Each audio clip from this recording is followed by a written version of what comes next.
क्षत्रियविषां शूद्राणां च परन्तप कर्माणि प्रविभक्तानि स्वभावप्रभवैर्गुणैः शमोदमस्तपः शौचं शान्तिरार्जवमेव च ज्ञानविज्ञानमास्तिक्यं ब्रह्मकर्म स्वभावजं शौर्यं तेजो धृतिर्दाक्ष्यं युद्धे चाप्यपलायनं दानमीश्वरभावश्च क्षात्रं कर्म स्वभावजं कृषिगोरक्ष्यवाणिज्यं वैश्यकर्म स्वभावजं परिचर्यात्मकं कर्म शूद्रस्यापि स्वभावजं। हे परंतप ब्राह्मण क्षत्रिय वैश्य एवं शूद्र भी इनके कर्म स्वरूप गुणों के अनुरूप ही विभक्त किए गए हैं।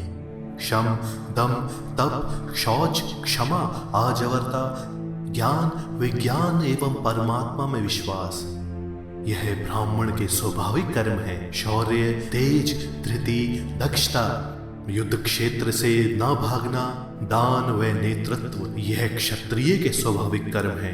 ऋषि गौरक्षा व वाणिज्य यह वैश्य के स्वाभाविक कर्म है तथा सेवा आदि परिचार्यात्मक कर्म यह शूद्र के स्वाभाविक कर्म है। श्री कृष्ण यहाँ पर 4 वर्ण व उनके व्यवहार बताते हैं। समता आत्मसंयम तपस्या क्षमा ज्ञान व ईश्वर में विश्वास ऐसे स्वाभाविक कार्य वाला ब्राह्मण है। वीरता दानशीलता शौर्य धैर्य तेज ऐसे स्वाभाविक कर्म वाला क्षत्रिय। खेती गौपालन व गौरक्षा और व्यापार ऐसे कर्मों वाला वैश्य तथा दूसरों की सेवा व नौकरी ऐसे स्वाभाविक कर्मों वाला शूद्र है। आज के समकालीन काल में हमारे कर्म हमारे जीवन की अवस्था कौशल व योग्यता के आधार पर निर्धारित होते हैं। हमारा जो भी निर्धारित कर्तव्य कर्म हमें मिलता है उसे हमें आसक्ति रहित एवं परमात्मा को समर्पित करके पूर्ण करना है। स्वे स्वे कर्मण्यभिरतः संसिद्धिं लभते नरः स्वकर्मनिरतः सिद्धिं यथा विन्दति तच्छृणु यतः प्रवृत्तिर्भूतानां येन सर्वमिदं ततं स्वकर्मणा तमभ्यर्च्य सिद्धिं विन्दति मानवः श्रेयान् स्वधर्मो विगुणः परधर्मात् स्वनुष्ठितात् स्वभावनियतं कर्म कुर्वन्नाप्नोति किल्बिषं सहजं कर्म कौन्तेय सदोषमपि न त्यजेत् सर्वरम्भा हि दोषेण धूमेनाग्निरिवावृता असक्तबुद्धिः सर्वत्र जितात्मा विगतस्पृहः नैष्कर्म्य सिद्धिं परमां संन्यासेनाधिगच्छति। अपने कर्तव्य कर्म का पालन करने से मनुष्य सिद्धि प्राप्त करता है।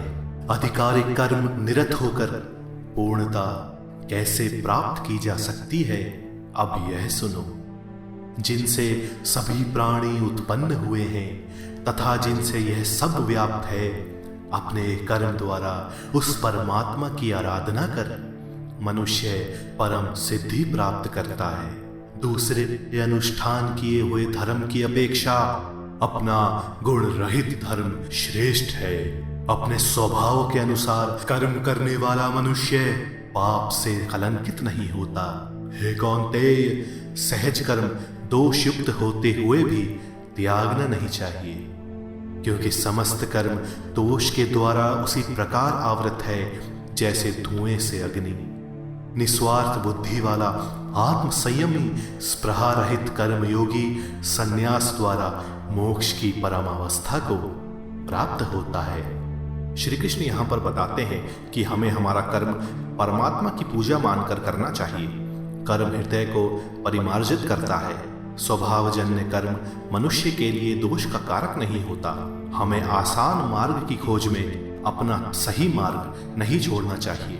अपना कर्म जो हम सहजता से कर पाते हैं वह ही हमारा कर्तव्य कर्म है, अतः हमें इसका त्याग नहीं करना चाहिए। जो व्यक्ति आत्मज्ञान द्वारा विवेक और वैराग्य से युक्त सांसारिक विषयों में अनाकृष्ट नहीं होता वह कर्मयोगी ही ब्रह्म ज्ञान में विश्राम ले पाता है। सिद्धिं प्राप्तो यथा ब्रह्मा तथाप्नोति निबोध मे समासेनैव कौन्तेय निष्ठा ज्ञानस्य या परा बुद्ध्या विशुद्धया युक्तो धृत्यात्मानं नियम्य च शब्दादीन् विषयान् त्यक्त्वा रागद्वेषो व्युदस्य च विविक्तसेवी लघ्वाशी यत वाक्काय मानसः ध्यानयोगपरो नित्यं वैराग्यं समुपाश्रितः अहंकारं बलं दर्पं कामं क्रोधं परिग्रहं विमुच्य निर्ममः शांतो ब्रह्म भूयाय कल्पते। हे कौन्ते, सिद्धि को प्राप्त कर कर्मों द्वारा ईश्वर की आराधना कर मनुष्य किस प्रकार ब्रह्मा को अर्थात ज्ञान की चरम अवस्था को प्राप्त करता है। अब यह सुनो, विशुद्ध बुद्धि से युक्त होकर धृति द्वारा मन को संयमित कर शब्द आदि विषय समूह का परित्याग कर राग द्वेष त्याग कर एकांतवासी होकर अल्पाहार पूर्वक मन वाणी एवं शरीर संयत कर सदैव ध्यान योग परायण होकर वैराग्य के आश्रित होकर अहंकार बल दर्प काम क्रोध परिग्रह एवं ममत्व की भावना से रहित शांत चित्त वाला योगी ब्रह्म स्वरूप होने के लिए योग्य हो जाता है। श्री कृष्ण यहाँ पर बताते हैं कि कर्म द्वारा सिद्धि प्राप्त कर मनुष्य किस प्रकार ज्ञान एवं परात्परता की सर्वोच्च अवस्था को प्राप्त करता है।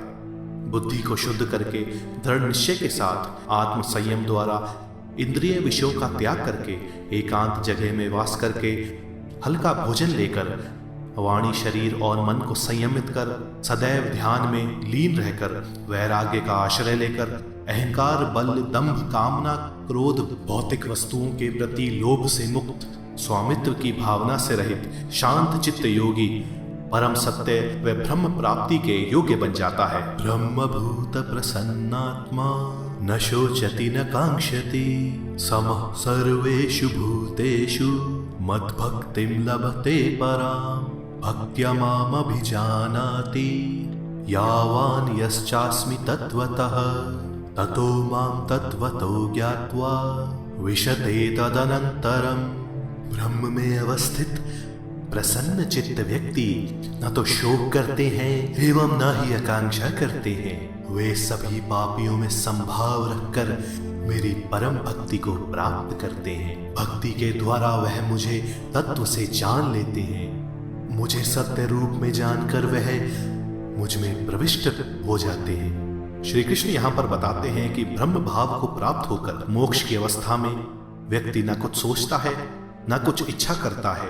वह उदारशीलता की अवस्था में सभी को संभाव से देखता है। परमात्मा को अजन्मा अव्यय अखंड व अद्वैत जानकर वह आत्म साक्षात्कार के द्वारा पूर्णता को प्राप्त होता है।